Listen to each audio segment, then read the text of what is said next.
नमस्कार. अ, पुस्तकवाला भैयाने आणि अन्नपूर्णा परिवार यांच्या संयुक्त विद्यमाने आम्ही तुमचं स्वागत करत आहोत. आज आपण आम्ही स्वयंपूर्णा हे जे अलीकडेच प्रकाशित झालेलं पुस्तक आहे त्याच्याबद्दल आणि त्याच्या निमित्ताने ताईशी संवाद साधण्यासाठी डॉक्टर मेधा कुरोसामन याची संवाद साधण्यासाठी इथं आलो आहोत. आपण सुरुवात करूया. मला ताईंनीच एक कविता लिहिली, त्याच्या काही ओळी सुरुवातीला सांगायच्या होत्या. माणसाच्या जगातील दुःख असतात निर्माण केली माणसानं, पण समान विभागणी केली पाहिजे संपत्तीमूलक साधने.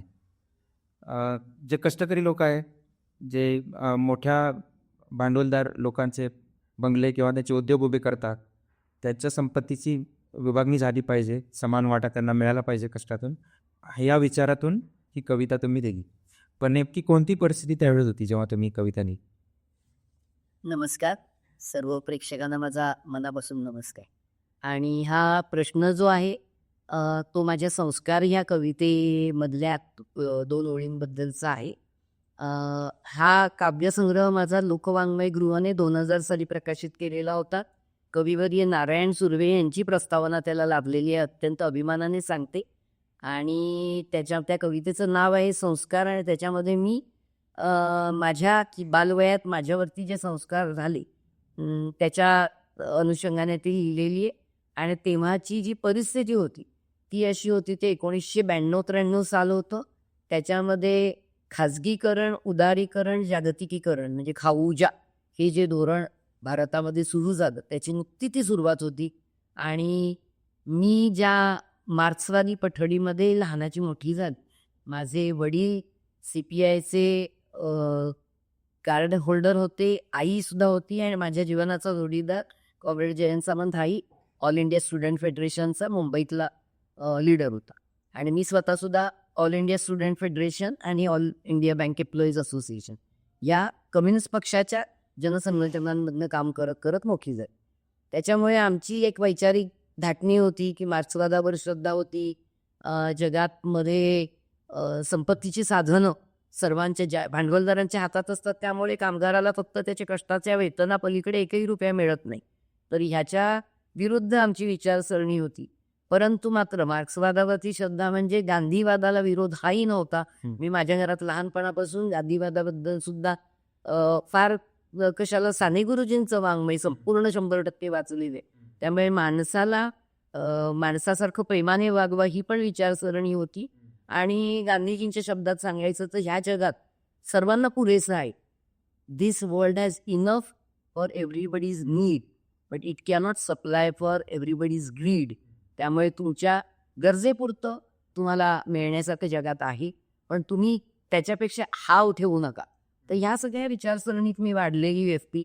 आणि 1991-92-93 या मी 30-31 वर्षाची होते. माझं लग्न मी चळवळीतलाच जोडीदार मिळाल्यामुळे लवकर केलं, त्यामुळे मुलगा होऊन तोही 8-10 वर्षाचा झाला होता. मी बँकेत नोकरी करत होते आणि खाऊच्या धोरणाने मी भरपूर ज्याला डिस्टर्ब किंवा विचारात पडले होते की ह्या धोरणाने कसा भारताचं आता पुढे होणार.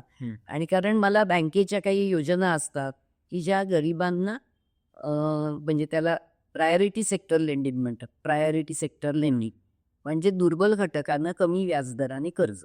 आणि खरं तर ही योजना बँका राष्ट्रीयकृत झाल्या 1969 साली. आणि 1975 साली झालेल्या आणीबाणीच्या वाईट बाजू आपण आजपर्यंत रोज ऐकतोय आणि वाचतोय. पण त्या आणीबाणीत एक 20 कलमी कार्यक्रम होता, आणि त्या 20 कलमांमध्ये देशाच्या दुर्बल घटकांच्या विकासाबद्दलची बरीच कलमं होती. आणि त्यात ते दुर्बल घटकांच्या कर्ज योजनेचं कलम होतं. आणि या खाऊच्या धोरणात त्या कलमावरती पूर्णच बोळा फिरणार होता. तिथून मी व्यथित झाले. आणि आता गरिबांचं कसं होणार या. आणि त्याच वेळेला अजून एक गोष्ट अशी जगाच्या जागतिक पातळीवर घडली होती की सोव्हिएट रशिया कोलमडत होता. आणि मिखाईल गोर्बाचेव तिथे या राज्यावर आल्यावर त्यांनी पेरेस्ट्रॉइका आणि ग्लासnost या म्हणजे ओपननेस आणखीन पुनर्रचना याचा त्यांनी पुरस्कार केला. आणि त्याच्यातून जे साम्यवादी मॉडेल ज्याच्यावर आमचा विश्वास होता आणि आम्हाला असं वाटलं की तिथे जर घडू शकतं तर भारतात का नाही घडू शकत, पण ते गोलमडताना दिसत होतं. आणि इकडे तर खाऊच्या धोरण. तर ह्या परिस्थितीत कसं जग पुढे न्यायचं आणि दुर्बल घटकांचा विकास कसा करायचा. म्हणजे मी तर मध्यम वर्गात वाढले, चांगल्या बँकेत नोकरीला चांगला पगार. मी माझी चिंता नव्हतेच करत. मी चिंता या कष्टकरी वर्गाची करत होतो.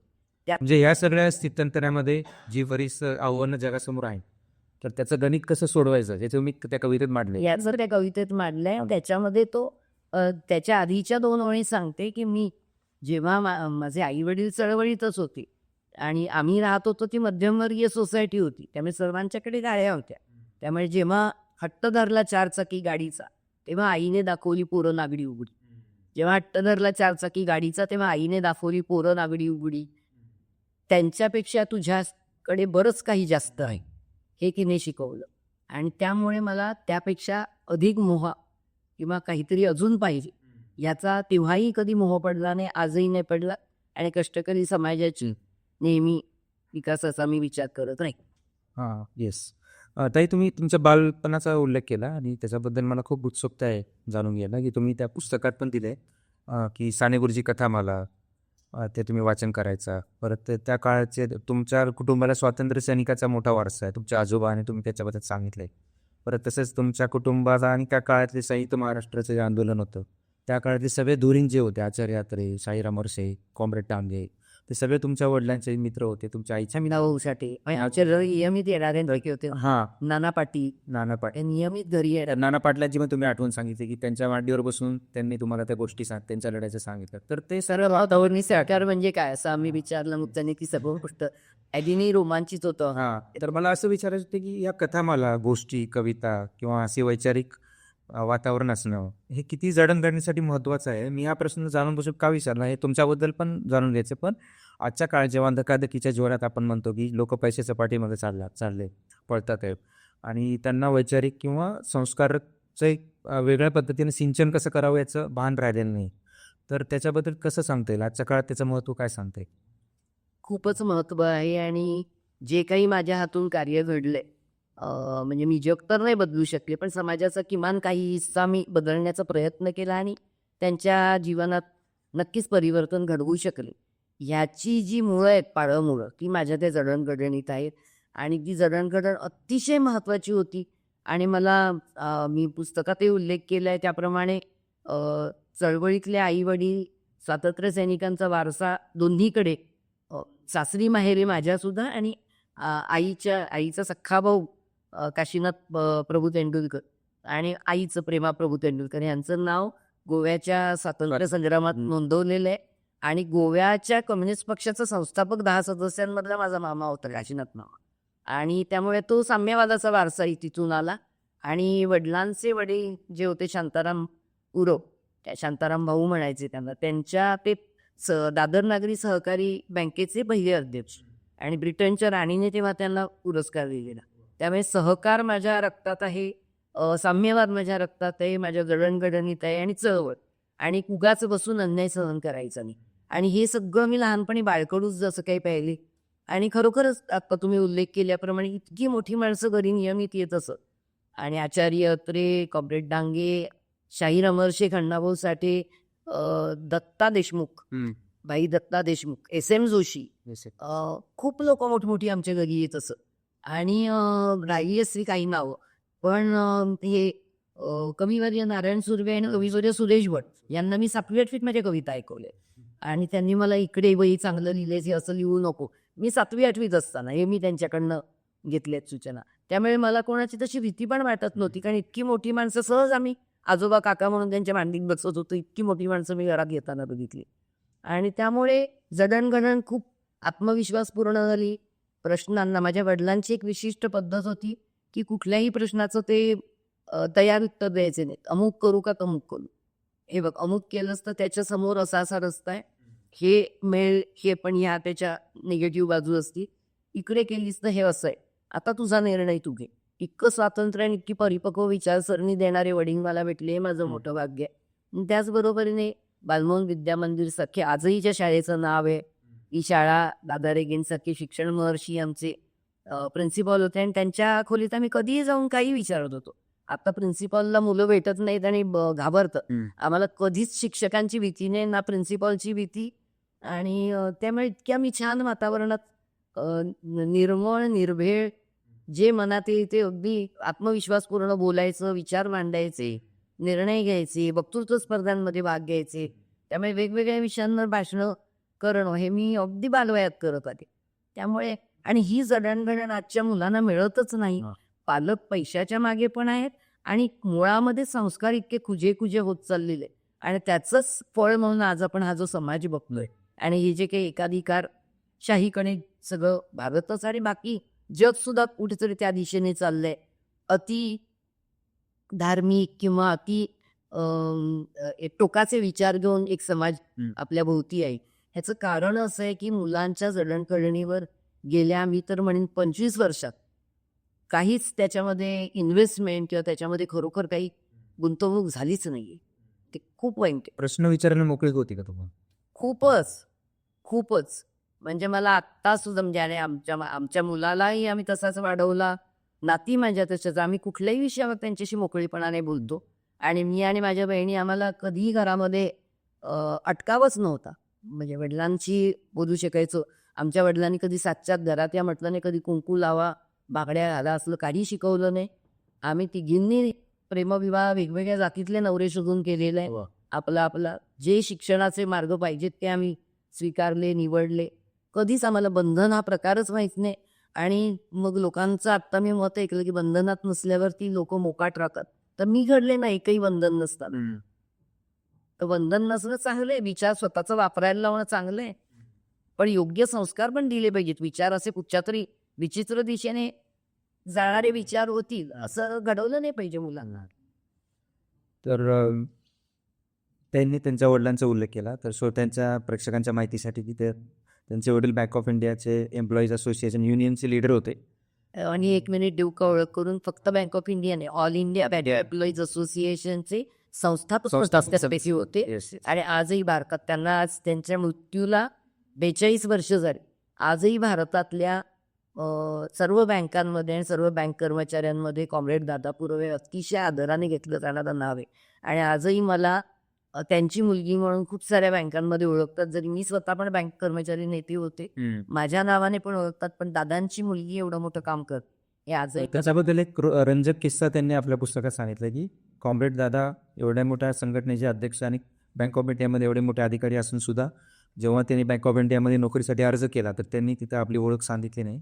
त्यांनी आपली ओळख पूर्णपणे अलिप्त ठेवली आणि त्यांच्या घरी नंतर कळालं की यांनी अर्ज केला आणि ऑफिसमध्ये पण नंतर कळालं की त्यांनी दादाच्या मुलीने अर्ज केला. तर हे मला फार पाहावं लागते. तुम्हाला स्वतंत्र व्यक्तिमत्व म्हणून पण जगायचे आणि त्याच वेळी त्याच्यामधून काय वाटतं तुम्हाला? असं काय तुम्हाला करावं वाटतं? म्हणजे मला आता बघा, मी ज्या परीक्षेला बसली होती banking service recruitment board BSRB, हे बँकिंग सर्व्हिस रिक्रुटमेंट बोर्ड एस्टॅब्लिशच झालं बँका राष्ट्रीयकृत झाल्यानंतर. बँका राष्ट्रीयकृत झाल्या तेव्हा मी 9 वर्षाची होती, 69 साल. पण माझे वडील घरी आईशी चर्चा करताना मी जसं अभिमन्यूने आईच्या पोटातून शिकले तसं मी तेवढ्या लहान वयात लक्ष देऊन ऐकायचे आणि मला ते खूप आवडायचं सगळं. ती भाषणं, त्या चर्चा, ते सगळं समजावून सांगणं. म्हणजे मी खरं तर सांगते, माझा पिंड त्या भाषणांवरच पोचला. आजही मला सिनेमा बघण्यापेक्षा मला अशी विचारप्रवर्तक भाषणं, चर्चा हेच मला जास्त आवडतं. त्याच्यामुळे मी 69 साली राष्ट्रीयकरणाचे काय फायदे होती देशाला, समाजाला, हे बाबा सांगत असायचे आणि भाषणांमधलं पण ते बोलायचे, घरात आईशी बोलायचे. ते ऐकत ऐकत मी मोठी झाले. त्यामुळे BSRB बोर्ड झालं होतं. मी एकटीच नाही बसले परीक्षेला. आत्ताही माझ्या कॉलेजमधल्या मैत्रिणी सांगतात, तू आम्हाला पकडून घेऊन गेलीस परीक्षेला बसायला आणि आम्हाला चांगले नवरे मिळाले, गाड्या मिळाल्या, घरं मिळाली, ते तू ढकललं, नंतर स्वतः सोडून गेलीस आणि एवढं मोठं केलं. ते आजही मला कौतुकाने म्हणणाऱ्या मैत्रिणी. त्यामुळे मी म्हटलं चला आपण बसूया परीक्षेला आणि पास होतंय, नोकरी मिळतीये. आणि त्यामुळे मला काही गरजच वाटली नाही की मी वडिलांना का सांगू. आणि मला हे माहितीच होतं की त्यांना अजिबातच आवडणार नाही की मी त्यांचं, पण नाव तर कुरव होतं. त्यामुळे इंटरव्ह्यू घेणाऱ्यांनी विचारलं. पण माझं योगायोग असं की मला आधी कॉल बँक ऑफ बरोडाचा आला होता, पण माझी परीक्षा झाली नव्हती. पण त्यातही मी तुम्हाला सांगते की मी जेमतेम 19-20 वर्षाची असेल, कॉल आला त्या पत्त्यावरती, तिथे मी गेले बँक ऑफ बरोडामध्ये आणि त्यांना भेटले आणि म्हटलं माझी ना परीक्षा व्हायची, तर मला आत्ता हा कॉल देण्याच्या वेळी तुम्ही थोड्या महिन्यांनी परत भरती असेल तेव्हा बोलवाल का? तुम्ही आत्ता तो बोर्डनेच विचारत घ्या. 19-20 वर्षाची मुलगी कुठल्या बँकेच्या मॅनेजरला लावून आहेत. आणि मी काही त्यांना काही तिथे अगदी तो मॅनेजर माझ्या बाबांच्या नावाने ओळखेल असं नव्हतं. आणि तो हसला. ते म्हणाले की ओके आम्ही बघूया. अर्ज द्यायचा असं बघूया. मग बँक ऑफ बरोडाचा कॉल आला नाही, पण त्या BSRBच्या रिक्रुटमेंट बोर्डाचे पुढच्या बँकांची वरती आली ना, मग तेव्हा कॉल आले. तो नेमका बँक ऑफ इंडिया झाला. मग तिथे इंटरव्ह्यू घेणारे जे ऑफिसर होते त्यांनी विचारलं पुरव म्हणजे कोण? आमचे जे पुरव आहेत त्यांची कोण? म्हटलं मुलगी. मग ते म्हणाले त्यांचं काय डिपार्टमेंट? म्हटलं ते लिगल डिपार्टमेंटला आहेत, पण ते युनियनचंच काम करतात. मग ते हसले. मी घरी पोचायच्या आधी त्यांनी बाबांना फोन केलेला होता. त्यामुळे तुम्ही जे म्हणताय मला त्याच्यात ते मला नॉर्मल वाटलं. त्याच्यात काहीच नाही वेगळं वाटलं, कारण मला त्यांच्या नावाची गरज लागणारच नव्हती. मी मेरिटवरच पास होऊन इंटरव्ह्यूज पास होऊनच झाले. बाबांनी जे पहिलं काम केलं, मी जॉईन झाल्या पहिलं मॅरेज सर्टिफिकेट देऊन बँकेत मेधा सामंत करायला. मला त्याचा खूप राग आला होता तेव्हा. पण कारण मला नाव नव्हतं बदलायचं लग्नात. ते म्हणे बँकेत नोकरी आहे तर तू बँक ऑफ इंडियाला आलीस ना, इथे पुरव नाही नाव घ्यायचं. म्हणजे लोकांनी म्हणजे बोलले पण नाहीत जास्त काय, पण इथे तू पुरव म्हटलंस मग पुरवांच्या मुलीला काही फायदे मिळतात, मग त्याचा पुढे त्रास होतो. त्यामुळे मी माझं नाव परत पुरव सामंत लावायला सुरुवात केली PhD कंप्लीट केल्यावर. आणि बाबा तेव्हा गेलेले होते, पण मी म्हटलं मला ते नाव पुरव पुढे कॅरी करायचंय. तसंही मला भाऊ नाही आहे, FCकी बहिणी होत, त्यामुळे म्हटलं मी पुरव नाव कॅरी करणार आहे. बाबांनी मला कंपल्सरी बँक ऑफ इंडियात गेल्यामुळे ते पुरवचं सामंत करायला. म्हणजे मला मला सामंत नावाचं काही प्रॉब्लेम नाही. माझा नवराही माझ्याबरोबरचा विचारांनी आहे. माझे सासरे स्वातंत्र्य सैनिक होते, त्यामुळे मला सामंत नावाचं आवडत नाही, पण मला पुरव आणि सामंत दोन्ही कॅरी करायचे. म्हणजे मला इथे एक गोष्ट अधोरेखित करायची होती की तुम्ही तुमच्या वतीनं सुद्धा आणि तुमच्या बाबाने त्यांच्या वतीने सुद्धा नैतिकपणे वागण्याचा एक आदर्श वस्तुपाठ घालून दिला. तुम्ही असं सांगितलं की मी स्वतंत्र व्यक्तिमत्व आपल्या कष्टाने पुढे आले, आणि बाबांनी सुद्धा माझ्या नावाचा तिच्यावर काही प्रभाव पडलेला नाही हे लोकांना दाखवून द्यायचं, आणि ते तसंच होतं आणि तसं. तर मला या निमित्ताने सांगायचे की तुम्ही जेव्हा परत काही वैयक्तिक आणि कौटुंबिक कारणामुळे मुंबईहून पुण्याला आलात आणि बँकेत तुम्ही सेवा कंटिन्यू केली, तिथं सुद्धा तुम्ही बाबांच्या कामाचा वारसा म्हणा किंवा तुम्हाला सुद्धा त्या विचाराचा वैचारिक निष्ठा होती, म्हणून युनियनचं काम तुम्ही वेगवेगळ्या ठिकाणी वेगवेगळ्या स्वरूपात सुरू ठेवलं. तर त्या कामाच्या तपशिलात न जाता मला एक सार्वत्रिक जी अडचण आहे किंवा जी काळजी आहे की महिलांची जी कामाच्या ठिकाणी असलेली सुरक्षा किंवा त्यांची जी हॅरेसमेंट होते किंवा त्यांना हक्क किंवा जी सुविधा मिळत नाही. मग ते एक उल्लेख तुम्ही पुस्तकात केला आहे की त्यांना स्वच्छतागृह मिळत नाही, त्यांना व्यवस्थित वागणूक मिळत नाही, टोमणे मारले जातात. तर मग अलीकडच्या काळात जे विशाखा समिती म्हणून एक कायदेशीर बदल झाल्यानंतर त्याचा कायदा पण झाला, धोरण पण झालं. तर त्या अनुषंगाने आणि तुमच्या कामाच्या अनुभवाच्या अनुषंगाने की आजकाल सार्वजनिक संस्थांमध्ये, आस्थापनामध्ये, सरकारी असू दे खाजगी असू दे, ते जे ह्या मुद्द्यावर सुरक्षा, टोमणे मारणे, लैंगिक सुरक्षा असं किंवा आणखीन वेगळ्या अर्थाने त्यांचं डिग्निटी सुरक्षित करण्यासाठी खरंच प्रयत्न होत आहे का फक्त कायदा झाला आणि आता सगळं झालं असं वाटतं? म्हणजे तुमच्या अनुभवाने त्याचं भाष्य काय? मला प्रश्न खूपच आवडला आणि या निमित्ताने या विषयावरती बरंचसं बोलता येईल. तर पहिलं तर हे सांगते की मी बँक ऑफ इंडियात मुंबईला लागले ती मी opera house branch, Tribhuvandas Bhimji झवेरीच्या शेजारची ब्रांच, त्यामुळे हिरे मार्केट होतं शेजारी. परंतु त्या ब्रांचमध्ये मला मी महिला प्रतिनिधी म्हणून पहिल्यापासून काम करत आले. आणि मी इलेक्शनला निवडून आले, म्हणजे बाबांची मुलगी म्हणून नाही, माझ्यासमोर तितक्याच तुल्यबळ प्रतिस्पर्धी उभ्या असायच्या आणि त्यांच्याशी आजही माझी मैत्री आहे. त्या 80 वर्षाच्या बाई आहेत, मला आठवण आली की फोन करतात आणि गप्पा मारतो. पण मी त्यांना हरवून प्रत्येक इलेक्शन निवडून यायचे. त्यामुळे प्रतिनिधी म्हणून काम करताना पहिला ऑपेरा हाऊस हिरे मार्केटच्या शेजारच्या ब्रांचला सुद्धा महिलांना टॉयलेट नव्हता, हा प्रश्नच मला पहिला घ्यावा लागला. आत्ता राईट टू पी आलाय, पण मी जिथे ज्या बँकेच्या ब्रांचमध्ये केलं तिथे महिलांचं स्वतंत्र टॉयलेट नसण्याचा प्रश्न मी तेव्हा 81 सालापासून गेली. बँक ऑफ इंडिया हेडक्वार्टरमध्ये पण तुम्ही गेला? हेडक्वार्टरमध्ये छान होत्या टॉयलेट्स, म्हणजे bank of India Bombay main branch जी काळा घोडा फ्लोरा फाउंटन त्या भागात आहे, ती खूपच म्हणजे ती ब्रिटिशांच्या काळातली दगडी 3-4 मजली इमारत आहे आणि तिकडे जवळजवळ स्टाफच 3-4 हजार होते.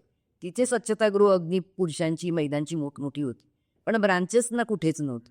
त्यामुळे मला तो प्रश्न कर्वे रोड ब्रांच असो पुण्याची, मी 8 वर्ष मुंबई मेन ब्रांचला, ऑपेरा हाऊस, नंतर मुंबई मेन ब्रांच इथे काम केलं सतत महिलांच्या प्रश्नांवरती. आणि ते करताना मला आज राईट टू पी तुम्ही म्हणताय, मी तेव्हा 81-82 सालापासून महिलांची स्वच्छतागृह नाही हा प्रश्न घेतलेला आहे, कारण तो मला जाणवायचा आणि त्याचा महिलांच्या किडनीवर परिणाम होतो. मग बाथरूमला जायला लाजतात महिला मुली.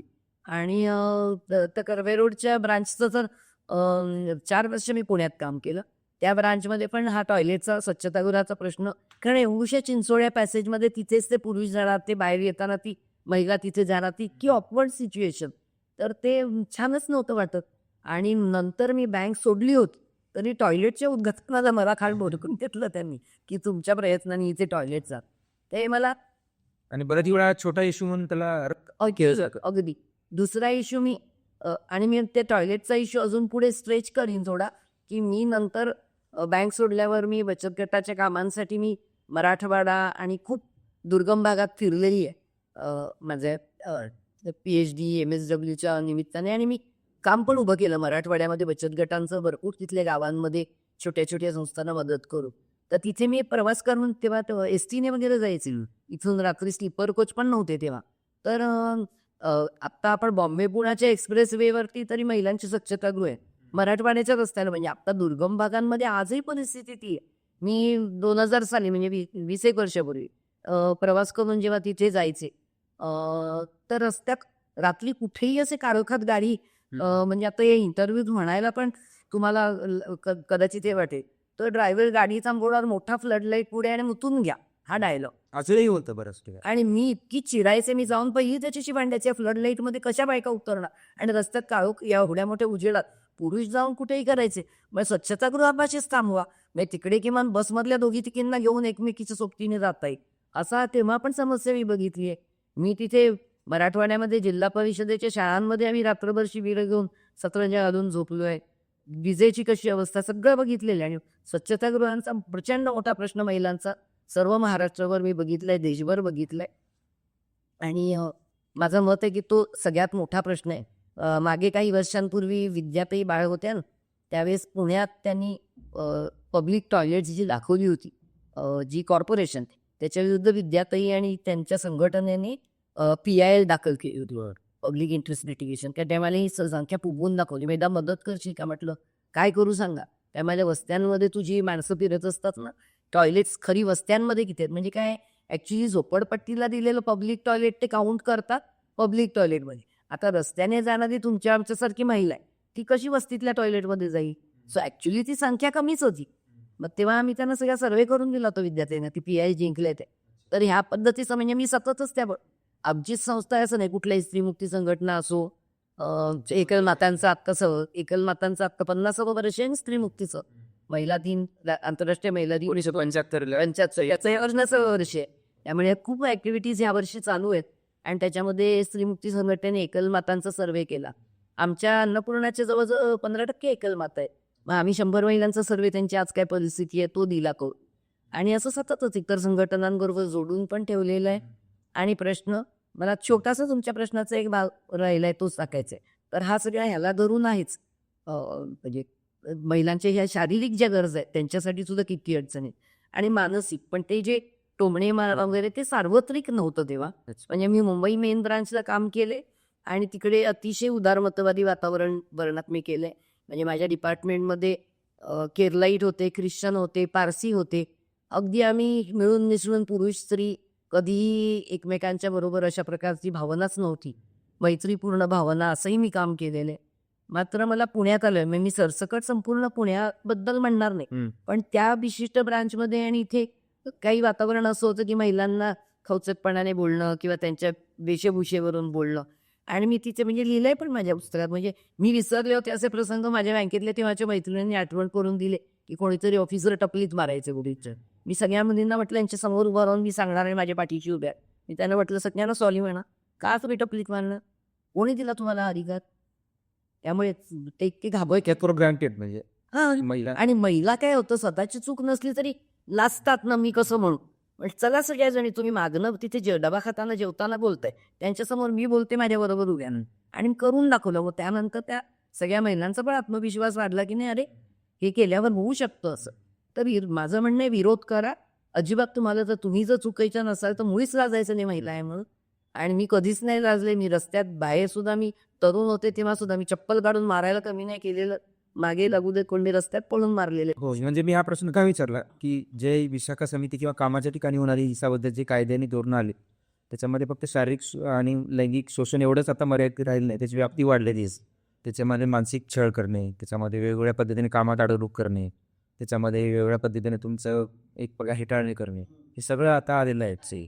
आणि तुम्ही खूप आधी 30 वर्षापूर्वी 40 25 वर्षापूर्वी त्याच्यामध्ये कामं केली. आत्ताही मी विशाखा कमिटीवर आहे. सरकारी आस्थापनांच्या पण एक मला असं म्हणायचं होतं की 1997 मध्ये विशाखा धोरण आलं, त्याच्यानंतर मग काही वर्षापूर्वी कायदा आला, त्याच्याही खूप आधीपासून तुम्ही त्याच्यावर काम करत आहात. हो, कारण महिला आणि महिलांच्या समस्या काही नवीन नाहीच आहे. तेव्हाही होत्याच. त्याला फक्त धोरणात्मक आकार यायला लागला, कारण वेगवेगळ्या संस्था संघटना 1975 सालानंतर महिला सक्षमीकरणासाठी पुढे आल्या.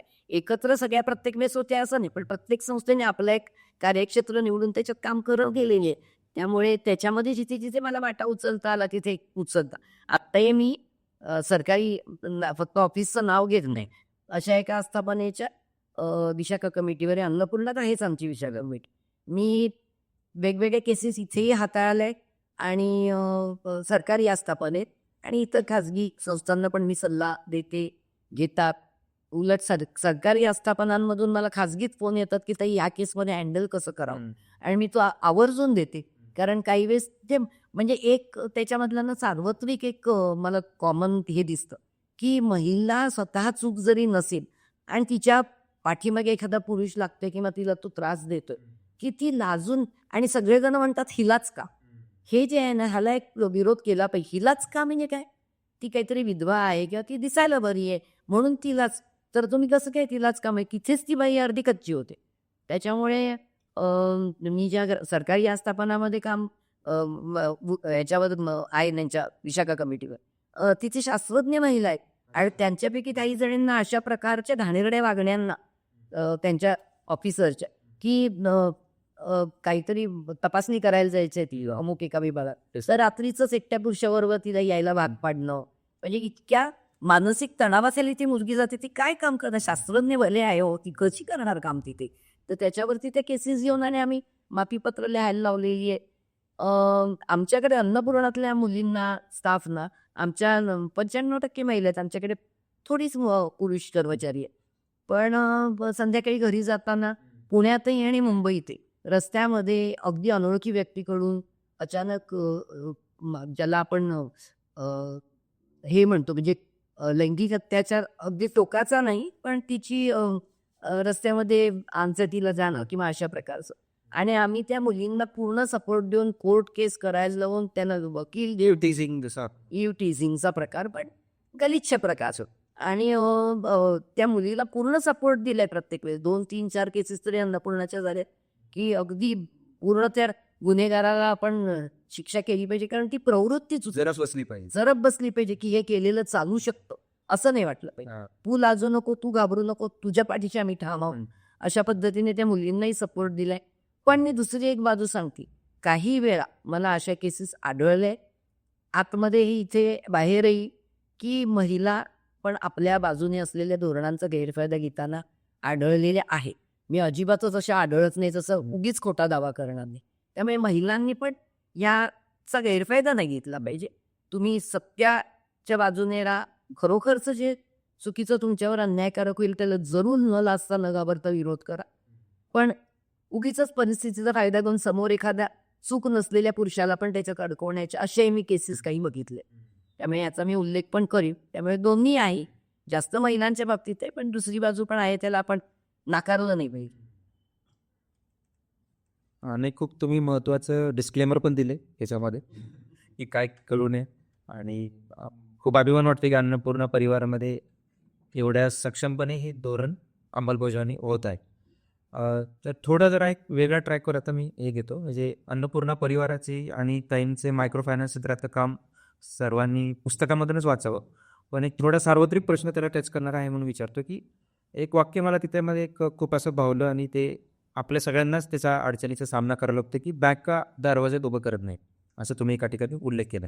आणि फक्त कष्टकरी महिलाच नाही, तुम्ही ज्यांच्यासाठी काम केलं, पण शिक्षणासाठी कर्ज घेणारे विद्यार्थी असतील, शेतामध्ये काही करायचं असेल तर शेतकरी असतील, एकल महिलाच कमी उल्लेख केला, किंवा गरीब वंचित समाजातील लोक असतील, त्यांना कोणीच बॅग का दरवाजात उभं करत नाही.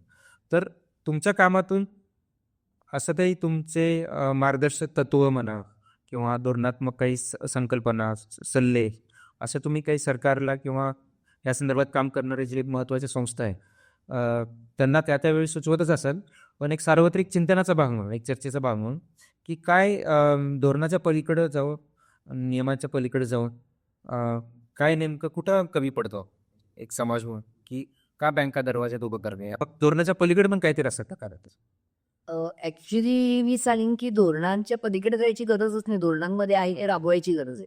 धोरणं आहेत ते राबवत नाही. जी काही नावं तुम्ही घेतलीत ना, कोणाकोणाला कर्ज देत नाहीत. त्यात मी आधी सगळ्यात पहिलं स्टार्टअपवाल्यांचं देईन. स्टार्टअप आता माझ्या पतींनी पुण्यामध्ये 35 वर्षापूर्वी नासान मेडिकल इलेक्ट्रॉनिक्स नावाची कंपनी काढली, जी आजही मेडिकल इलेक्ट्रॉनिक्समधलं एक यशस्वी उदाहरण आहे. सगळी हृदयविकाराशी संबंधित यंत्र स्वतः संशोधन करून इथे बनवली.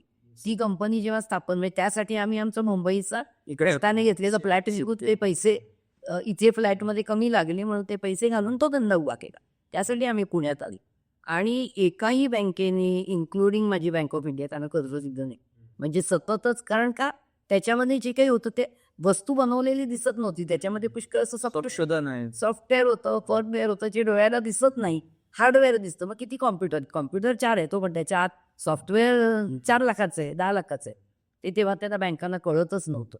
ही 35-40 वर्षापूर्वीची. त्यामुळे माझ्या पतीच्या व्यवसायासाठी आम्हाला नेहमीच आमचं घर गहाण ठेवूनच कसं काढावं जायचं. म्हणजे तेवढा धंद्यावरती मी पण विश्वास ठेवला आणि आम्ही दोघांनी स्वतःची पत पणाला लावूनच तो धंदा आज इतका मोठा केला.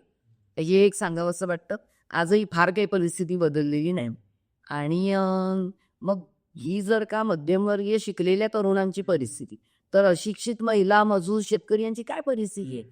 कारण त्यांच्याकडे मुळात म्हणजे आमच्याकडे घर होतं किमान बरोबर कष्टाने घेतलेला एक फ्लॅट होता जो गहाण ठेवून आम्ही लागतील तेव्हा पैसे उभे करत करत पुढे गेलो. या महिलांकडे किंवा शेतमजुरांकडे, कामगारांकडे काय घराची त्या व्हॅल्यू काय आहे? बरं त्या घराचे कागदपत्र कुठे नावावर असतात? बरं झोपडपट्टीत राहणाऱ्या महिलेचे ते कागदपत्र कायदेशीर दृष्ट्या उभेच राहत नाहीत ना. त्यामुळे तारण नाही म्हणून कर्ज नाही. हे धोरण बँकांचं असतं. आता मी तुम्हाला त्याला छेद कसा दिला हे पण सांगेन. मी अन्नपूर्णासाठी पण पर्सनल गॅरंटी राहिली आहे. एका पॉईंटला मी भांडले बँकांची. पण माझ्याकडे मी माझ्या जिन्याखालच्या 8x8च्या खोलीमध्ये ते सुरू केलेलं. आमच्या दोघांच्या मालकीची खोली. आजही ती तशीच आहे तिकडे. तर आता आम्ही कधी कधी आमचे नवीन जॉईन झालेले स्टाफना नेऊन दाखवतो की ही बिल्डिंग इथे नाही सुरू झालं, इथे आपण नंतर आलोय, इथे सुरू झालंय, ते बघा. पण बाकी ॲसेट काही नव्हता संस्थेकडे, अन्नपूर्णाकडे. त्यामुळे मला पर्सनल गॅरंटी साईन करायला मी 29 मार्च 2025 पर्यंत 92-93 पासून पर्सनल गॅरंटीवर तुम्ही त्या ठिकाणी उल्लेख केला 3,000 कोटीच्या पर्सनल गॅरंटी आजपर्यंत मी उभे केले, फेडले पर्सनल गॅरंटीवर.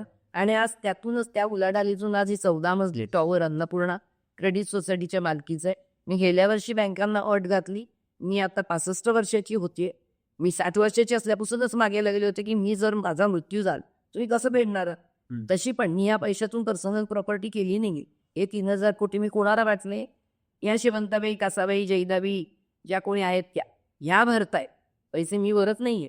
पण तुमचा त्यांच्यावर विश्वास नाही का, त्यांच्याकडे तारण नाही म्हणून तुम्ही माझी पर्सनल गॅरंटी घेत नाही. पण 60 वर्षाच्या वरच्या व्यक्तीच्या आयुष्याची काय गॅरंटी आहे? आणि माझी नेटवर्थ आजही 1.80 कोटी आहे. CA सर्टिफिकेट देतात. याच्यापेक्षा मी काय दागिने वापरत नाही. मी काय माझं पर्सनल काही ॲसेट कसे नाही आहे. त्यामुळे तुम्ही माझ्याकडून तसंही वसूल नाही करू शकणार. आता हा अन्नपूर्णाचा ॲसेट मी बनवला, याच्या जीवावरती द्यायचं, पर्सनल गॅरंटीतनं मुक्त करायचं. बरंच चाल ढकल करत बँकांनी शेवटी मी खूपच अशी इरेला पेटून मी म्हटलं नाही तर तुमचं मी अकाउंट बंद करणार. 20 वर्ष चालू आहे अकाउंट, मी दुसऱ्या बँकेत चालली, आता माझ्याकडे ॲसेट आहे. बरंचसं हे करून नाही दुसऱ्यांची द्या करून तुमच्याकडे म्हटलं कोणाचीच देणार नाही. ॲसेट नव्हता म्हणून दिली, आता ॲसेट देतीये. आता पर्सनल गॅरंटी बंद. 29 मार्चला मला ऑर्डर मिळाली 50 लाखाचं लोन, 50 कोटीचं. ही 30 कोटीची नेटवर्थ आहे बीड, ते मिळालं. तर मी तुम्हाला हे सांगते की जिद्दीने करून दाखवलं, ॲसेट उभा करून दाखवलं. कोणाच्या जीवावर? फक्त याच कष्टकरी महिलांच्या जीवावर, ज्यांच्यावर बँकांचा विश्वास नाही आणि एकही रुपयाची ग्रँट नाही आणि काही कोणीही आम्हाला दिलेलं नाही. आम्ही मागितलेलं पण नाही, ना सरकारकडे ना कुणाकडे. आणि त्यातून हे उभं केलं. तर हे होऊ शकतं. फक्त तुमच्या तत्वावर, ध्येयावर विश्वास पाहिजे. आणि एक समाजाला मी चिंतन म्हणजे मी बँक कर्मचाऱ्यांना आणि त्यांना पण सांगितलं. पण आता बँकांची सुद्धा परिस्थिती अशी, कुठलेही धोरणात्मक निर्णय घ्यायला घाबरतात. कारण रिटायर झालेल्या माणसाला सुद्धा पकडून तुम्ही जेलमध्ये टाकता. म्हणजे धोरणात्मक निर्णय एखादा चुकू शकणारच आहे. एखादं कर्ज आता इतके बुडवून ते गेले मल्ल्या मोदी, त्यांचं काय केलं तुम्ही? त्यांना काही करू शकत नाही, पण त्या बँकेच्या मॅनेजर्सचे नोकऱ्या जातात ना. त्यामुळे मग लोक निर्णय घ्यायला घाबरतात. तर पण खरं म्हणजे धोरणांमध्ये 2% का असेना प्रायोरिटी सेक्टर लेंडिंग आहे, ते आजही करा. ते मोदी आणि मल्ल्या जे शेकडो कोटी, हजारो कोटी बुडवतात, त्यापेक्षा ही विनातारण कर्ज दिलेली बाई किती बुडवेल? तो शेतकरी किती कर्ज माफ करून त्याचं कराल तुम्ही? किती लागतं त्याला? तिकडे तुम्ही हजारो कोटी देताय. यांना द्या ना. यांना उभं तर नवू द्या. आहे तुमच्याकडे धोरणात आहे की घ्या रिस्क. हे माझं मत. तर ताईंनी त्या तत्वाचा आणि दैवाचा उल्लेख केला, ज्या निश्चयाने त्यांनी ते काम करत आहेत गेल्या कित्येक वर्षांपासून.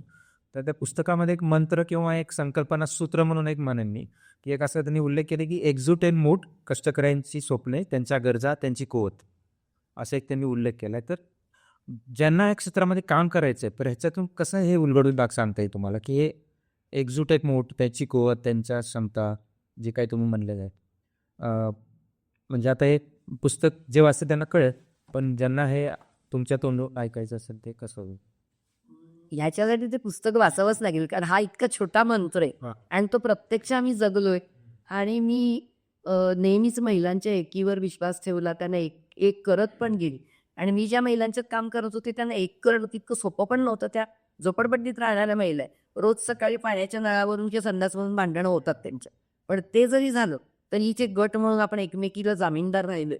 तिचा आर्थिक व्यवहार योग्य असेल तर सकाळी नळावरचं झालेलं भांडण विसरायचं आणि ते सही करायचे. हे ह्या बायकांना मी शिकवू शकले आणि त्या शिकल्या आणि त्याच्या जीवावर आम्ही एवढं मोठं आलोय. आज 200 कोटीच्या वर उलाढाल, 1.25 लाख शेअर होल्डर आहेत हे गरीब महिला. त्यांना शेअर चं डिव्हिडंड देतोय, नफ्याचा वाटा पोचवतोय. सगळी गोष्ट त्यांच्याचसाठी. निर्णय प्रक्रियेत ते सहभागी आहे. हे आम्ही करू शकलो. ते एक ध्येयनिष्ठा पाहिजे. आणि मी परत तुम्ही जिथून सुरू केली माझी जडणघडण, विश्वास, माझा कष्टकरी समाजाच्या ताकदीवर जबरदस्त विश्वास आहे, आजही आहे. शेतकऱ्यांच्या ताकदीवर आहे, महिलांच्या ताकदीवर आहे. गिग वर्कर जी पोरं पळतायत, धावतायत, त्यांच्यासाठी आपण खूप काहीतरी चांगलं करू शकतो. आणि त्यांना भीक नकोय. त्यांनी कोणी तुमच्याकडे भीक नाही मागितली ना, लाडकी बहिणीसारखी योजना मागताय. तुम्ही त्यांना ॲक्च्युली फक्त आरोग्यामध्ये त्यांची गुंतवणूक करा. खरं उगीच विमा कंपनीला तुम्ही तुमचा तो प्रीमियम भरून त्यांना श्रीमंत नका करू. विमा शेतकऱ्याला मिळाला पाहिजे. ते गिग वर्कर मुलं पडतात, मरतात, त्यांना मिळाला पाहिजे. किंवा या गरीब महिलांना ती लाडकी बहिणीसारखी योजना काही गरज नाही आहे त्याची, आणि ती फक्त इलेक्शनपुरती आहे. त्याच्याऐवजी तुम्ही आरोग्य, शिक्षण आणि त्यांना भांडवलाची योग्य प्रमाणात पुरवता. एवढ्या 3 गोष्टी दिल्यात ना, भारतात एकही गरीब राहणार नाही, माझं की ठाम म्हणणं आहे. येस, तुम्ही आरोग्याचा उल्लेख केला. म्हणजे तुम्ही तुमच्या याच्यामध्ये अनुभवामध्ये सांगितले की ज्या बचत गटांच्या किंवा गटांच्या महिला ज्या असतात त्याच्या घरामध्ये कोणाला काही झालं तर त्यांची ती कर्ज कोलमडूक पडायची, त्यांना ते कर्ज परत करायला जमायचं नाही. मग तेव्हा मग तुमच्यासमोर प्रश्न उभा राहिला की तुम्ही आता कसं करायचं, याला ॲड्रेस कसे करायचे. मग तुम्ही आरोग्य विमाचं काम तेव्हा सुरू केलं. तर ह्याच्याविषयी म्हणजे फक्त एक बचतीच्या माध्यमातून तुम्ही या सगळ्या याच्याकडे बघत होता, तर विम्याकडे कसं आलं मग? हा पण खूप छान प्रश्न आहे. कारण मला फक्त बचत गट चळवळ किंवा मायक्रो फायनान्सच्या अनुषंगाने खूप प्रश्न विचारले जातात. आणि थोडंसं त्याच्याबद्दल म्हणते की ती शेवटी फायनान्शियल नीड आहे, म्हणजे आर्थिक गरज आहे. कर्ज, बचत ही जशी आर्थिक गरज आहे तशीच विमा ही एक आर्थिक गरज आहे. आणि मी एक बँकर असल्यामुळे मला त्या रस्त्याने आर्थिक गरज भागवायची, ती विनातारण कर्ज देण्याची. आणि ते मी सगळं लिहिलेलं आहे की मला भाजीवाल्या कशा सावकारी कर्जाच्या पाशात होत्या ते दिसून आलं. त्याच्यातून हे उभं केलं.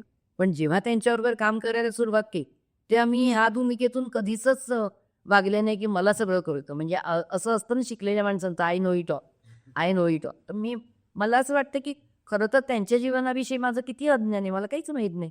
त्यामुळे त्यांच्याकडून मी जाणत गेले आणि म्हणून मला रस्ता सापडला आहे. मी खूपदा हेही म्हटलंय की मला अगदी PhD इंग्लंडला जाऊन मी तो जेंडर आणि एम्पॉवरमेंटचा कोर्स केला. सगळ्यात मी खूप शिकले. स्टॅटिस्टिक्समधली माझी डिग्री आहे, MSW केलेले. पण या सगळ्या शिक्षणाच्या पलीकडचं आपल्या गविवर्य सुर्वेंचं जसं आहे ना फुटपाथवरचं विद्यापीठ, तर ते माझं विद्यापीठ तिकडे शेवंताबाईच्या घरात होतं. आणि तिथून जे शिकायला मिळतं ते आपल्याला शाळा कॉलेजमध्ये शिकवत नाही. त्यामुळे त्यांच्या जीवनाशी मी समरस झाले, ही माझी खूप मोठी मला वाटते की उपलब्धी आहे. आणि त्यातून मला कळत गेलं की अहो त्यांच्या घरात छोट्या छोट्या आजाराने माणसं मरतात. अजून भारतामध्ये TB हा सगळ्यात मोठा किलर आहे. 80% लोकांना TB होतो. आणि आपल्याकडे जिथे कशी गिचमीड गर्दीची घरं आहेत तिथं तर TB एकाला झाला की घरातले सगळ्यांना होतो. आणि हे सगळं तो जास्त मोठा सगळ्यात मारणारा. HIV एड्स कुठे आपल्याकडे तेवढं नाहीये. उगीच ग्रँट मिळते आणि डोनेशन मिळतं म्हणून HIV चा मोठा बोलबाला केला. मी तेव्हाही त्या योजना राबवल्या नाहीत. TBवर फोकस केला आम्ही. आणि छोटे छोटे मलेरिया, आम्ही कोविडसारख्या आजारात एकही दावा न नाकारता सगळ्यांना दावे दिले. तर तुम्ही जे म्हणताय हे अगदी बरोबर आहे, की महिलांची कर्ज फेडायला त्यांना अडचण व्हायची आणि मला त्यावेळेस ते मी पर्सनल गॅरंटी देऊन आणलेलं कर्ज फेडावंच लागायचं. म्हणून विम्याचा विचार केला. त्याला आता झाली 25 वर्ष. 2000 साली मी सगळ्या मोठमोठ्या विमा कंपन्यांकडे जाऊन चौकशी केली, अभ्यास केला. माझं स्वतःचं स्टॅटिस्टिक्स आणि ॲक्च्युरियल सायन्स म्हणजे विमा क्षेत्राचे काही पेपर मी ग्रॅज्युएशनला केलेले आहेत. त्यामुळे मला त्याचं कुठेतरी थोडंसं भान होतं. पण अनुभव जास्त बँकिंगचा होता.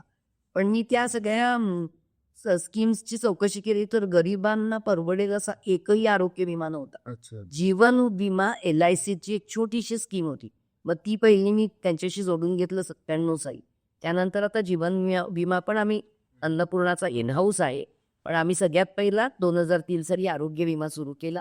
आरोग्य विमा, जीवन विमा, कुटुंब विमा, ॲसेट म्हणजे मालमत्ता हानीचा विमा जो आताही शेतकऱ्यांची गरज त्यांना लागतोय ना. आणि खरं तर ग्रामीण भागात असेल तर पशुपक्ष्यांचा कॅटल इन्शुरन्स हे सगळे लागतात. आणि त्या सगळ्याच्या पेक्षा मोठी गरज आहे पेन्शन. म्हातारपणी कष्ट केलेलं शरीर असतं, दुसऱ्याच्या तोंडाकडेच बघत बसावं लागतं. त्यामुळे तिथपर्यंत आम्ही गेलोय. आणि ह्याला सगळ्याला सुरक्षा चक्र म्हणतो आम्ही. हे आर्थिक सुरक्षा चक्र आहे, हे सगळ्या गरिबांना पाहिजे. आणि अन्नपूर्णामध्ये या सगळ्या योजना आहेत. आणि आम्ही कुठलेही दावे नाकारत नाही, कारण मुळामध्ये दावे पास करायला मी बसत नाही. ही महिलांचा निधी आहे. महिला आणि त्यांची कुटुंब सगळ्यांना आम्ही त्याच्यामध्ये सामावून घेतले. त्याच निर्णय घेतात. पण आमचे सॉफ्टवेअर आहे, आमच्याकडे डॉक्टर्स आहे. आम्ही अनेक हॉस्पिटल्सशी करार केलेले आणि पुणे आणि मुंबई मिळून 200 हॉस्पिटल्सची करार आहे, की ज्या हॉस्पिटलमध्ये आमची महिला अन्नपूर्णाचं निधी कार्ड बनते ते घेऊन गेली की ते कन्सेशन देतात. असलेलं जे करारात आहे 5%, 10% काही हॉस्पिटल कन्सेशन देत नाही, पण प्रायोरिटी सर्व्हिस देतात. अशी 200 हॉस्पिटल आहेत. त्याच्यामुळे महिलांचे पैसे वाचवणं, त्यांना योग्य वैद्यकीय सल्ला देणं आणि खर्च झाल्यास उपचार आणि मग त्याची मदत आर्थिक. आम्ही दरवर्षी 6 ते 7 कोटीचे दावे आम्ही वाटतो. आणि तरी त्या कंपनीला पण प्रॉफिटही होतं. तोही पुन्हा पुढच्या वर्षीच्या गरजांसाठी बाजूला ठेवतो आम्ही. कंपनीला पण का त्या कंपनीच्या कंपन्यांना पण तुम्ही मोटिवेट केले एक प्रकारे याचं. ही आमची स्वतःची कंपनी नाव. अच्छा. अन्नपूर्णाच्या ज्या 6 संस्था आहेत त्यातली एक आहे ती विम्याची आहे. फक्त ती आम्हाला आता विम्याची कंपनीला पण विम्याचं जे जशी बँकांची रिझर्व्ह बँक ऑफ इंडिया तसं विम्याच्या संस्था नियामक संस्था आहे IRDA, insurance regulatory development authority of India.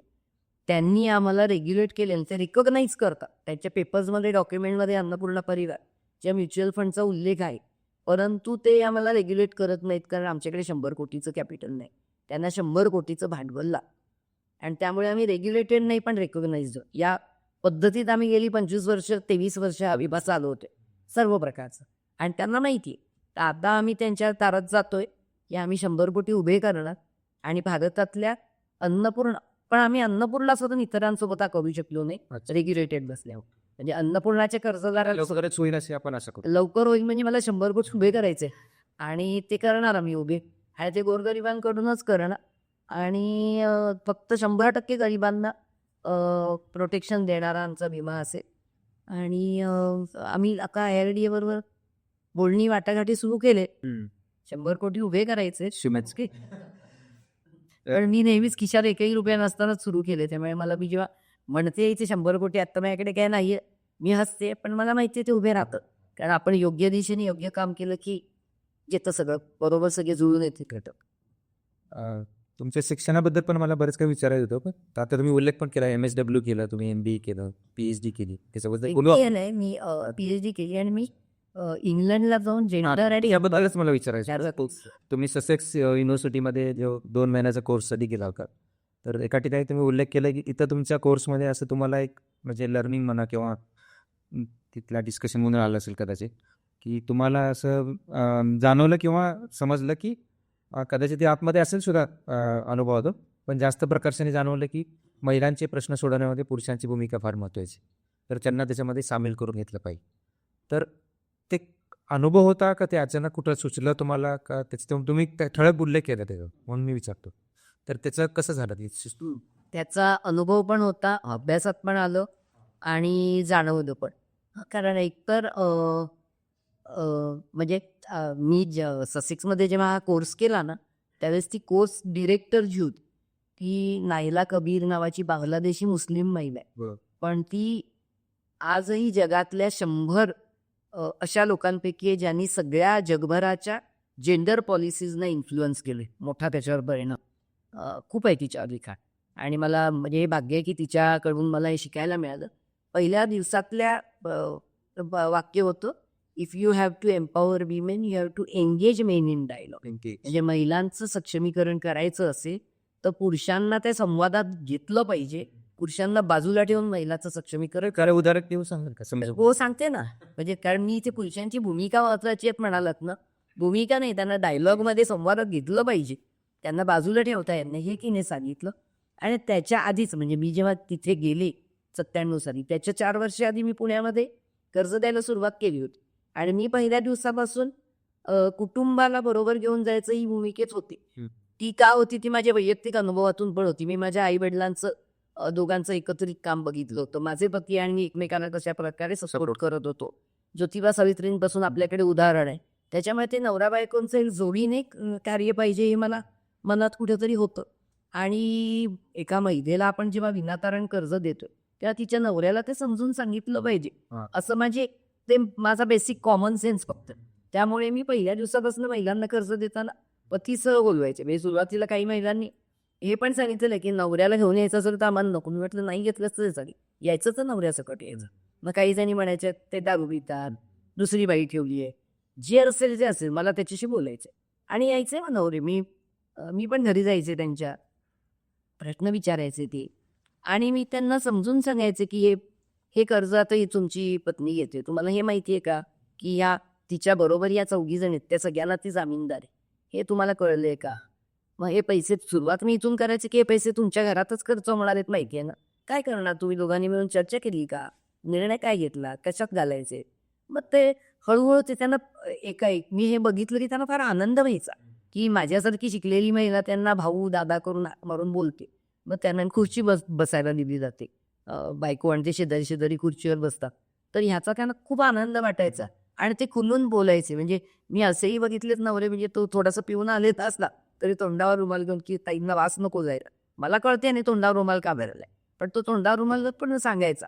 मग काही नवरे तर नंतर आमच्या मुली रिकव्हरीला गेल्या की ते प्यायलेला असेल बाहेर पडेल तरी, ताई तुमचा हप्ता काढून ठेवलाय बरं का, त्याचे नाही पे. म्हणजे इतकी त्यांना ती जबाबदारीची एक जाणीव तयार होती. आणि आजही आमच्याकडे अन्नपूर्णात हे चित्र आहे की कर्जाला येण्याआधी आम्ही त्याला लोन ओरिएंटेशन म्हणतो, त्यात त्या महिला आणि तिच्या गटाशी 3 वेळा बैठका होतात आमच्या वेगवेगळ्या लेवलच्या फील्ड्सचा. पण पतीबरोबर शेवटची बैठक झाल्याशी कर्जाची हे नाही केलं जात, खात्यात जमा नाही केलं.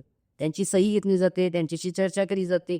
नवरा बायकोनी दोघांनी म्हणून घरात निर्णय घेतलाय ना हे बोललं जातं आणि त्याला आम्ही महत्त्व देतो. आणि त्याच्यामुळे आमची रिकव्हरी 100% हे आधी पहिलं त्यातनं मिळालेलं यश. आणि दुसरं हे की तो नवराही हळूहळू त्यानं तिच्या जी काही प्रगती आहे, विकास आहे, त्याच्या प्रक्रियेत कुटुंबावर येतं. म्हणजे नवरा तिकडेच कितीतरी महिला सांगतात पहिल्या कर्जाला आले तुमच्याकडे तेव्हा दहीबाई मारायचे. म्हणजे एका तर आमच्या लीडर ज्या आमचे प्रतिनिधी म्हणून आहे त्यांच्यातल्या एका महिलेने जे मीटिंगमध्ये सांगितलेली गोष्ट आहे की त्या वस्तीतलं जे काही 1 मजल्याचं असं छोटंसं घर असतं त्याच्या वरच्या मजल्यावरून नवऱ्याने फेकून दिली होती रस्त्यावर खाली, भाजीत मीठ कमी घातलं म्हणून. इतक्या प्रकारचे म्हणजे इतक्या किरकोळा जरा चुकीला इतकी मोठी शिक्षा करायची. पण ती म्हणाली आता एकदम कोपऱ्यात बसून खातात, मीठ कमी पडो जास्त पडो. त्यांना तर कळलंय माझ्यामुळे घर किती वर आलंय, माझ्यामुळे कर्ज मिळतं. मुलं पण सांगतात काय मम्मीने किती कष्ट काढले बघा. तर यामुळे आता म्हणजे त्या विकासाच्या प्रक्रियेत कुठेतरी त्या नवऱ्याचं पण परिवर्तन होतंय ना. अगदी 100% नाही एवढा, हळूहळू. शेवटी हळूच ही प्रक्रिया. एकदम काही तुम्ही पिढ्यानपिढ्या ज्यांच्या दारिद्र्यात गेल्यात त्यांना तुम्ही काही एका पिढीत एकदम तुम्ही त्यांना इतकं पण पुढे नाही देऊ शकत. पण चांगली प्रगती होते, मुलं शिकतायत, नवरे मान द्यायला लागलेत, घरातल्या निर्णयामध्ये महिलांना विचारतात, जे काही आधी तिला विचारलंच जायचं नाही. नवऱ्याला जे बरोबर वाटतं ते करायचं. आता नाही, आता तिच्या विचाराने निर्णय होतो खूप साऱ्याने. आता आम्ही वस्तीतल्याच घरांना घर दुरुस्ती किंवा घर बांधणीसाठी कर्ज देतो त्यावेळेस आम्ही आग्रह धरतो की तिचं नाव लावून घ्या कागदपत्रांवर. त्यामुळे उद्या तिच्या नावावर ॲसेट पण येईल, त्याच्यामध्ये नाव लागेल. बँक अकाउंट आहे, पेन्शन आहे. पेन्शनमध्ये उलट महिलांच्या नावाने खातं उघडतो आणि विचारतो नवऱ्याला घ्यायचं आहे का. मग नवरे आनंदाने सहभागी होतात. म्हणजे तुझा मृत्यू आधी झाला तर नवऱ्याला पेन्शन मिळेल, त्याचा झाला तरी तुला मिळेल. अशा पद्धती पेन्शन योजनेत सुद्धा आम्ही शेवटपर्यंत नवऱ्याला धरूनच तिला ठेवले.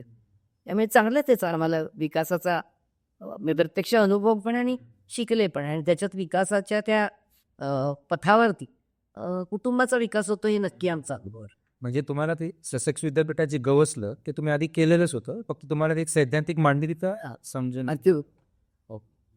तुम्हाला आता थोडं शिक्षण विषयावर जरा विचारायचं होतं. म्हणजे तुम्ही MSW केलं किंवा PhD केली, तुम्ही बहुतेक हे जे नीती दिले जातात मायक्रो फायनान्समध्ये त्याचे वेगवेगळे संस्थात्मक पातळीवर नाबार्ड असेल, सिडबी असेल, ग्रामीण बँक असेल, त्याच्यावर तुमचा PhDचा अभ्यास होतो.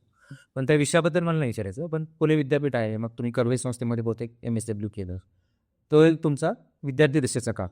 आणि आजकाल तुम्ही national institute of bank management आहे, Tata institute of social science आहे किंवा अनेक नामांकित संस्थांमध्ये शिकवण्यासाठी जाता. तर शिक्षण क्षेत्राचं बदललेलं स्वरूप आणि शिक्षणामधले काय चॅलेंजेस तुम्हाला दिसतात आणि तुमचं स्वतःचं आता तुम्ही सगळे पातळ्यात पाहिलेले आहेत. तुम्ही संशोधन केलेलं आहे, तुम्ही नामांकित संस्थांमध्ये डिग्र्या घेतलेल्या आहेत आणि नामांकित संस्थांमध्ये शिकवता पण आणि संशोधनासाठी मार्गदर्शन पण करता. पण एक व्यापक पटावर तुम्हाला शिक्षणामध्ये काय बदल व्हावेसं वाटतं किंवा काय आव्हानं आहेत असं वाटतं? खूपच शिक्षण क्षेत्र बदललंय नक्की. म्हणजे मी अगदी थोडं टच करीन. मी मुंबई बांगोन विद्यामंदिरसारख्या शाळेत शिकले आणि तिथे माझा 7वीची स्कॉलरशिपची परीक्षा पास झाली. संपूर्ण 1ली ते 10वी यापर्यंतचा माझा शिक्षणाचा खर्च 1000 रुपये असेल. 1ली ते 10वी त्याच्यामध्ये मी चांगल्या प्रकारे शाळा पास होऊन बाहेर आले. आणि आजचा मुलांचा खर्च काय आहे बघा तुम्ही.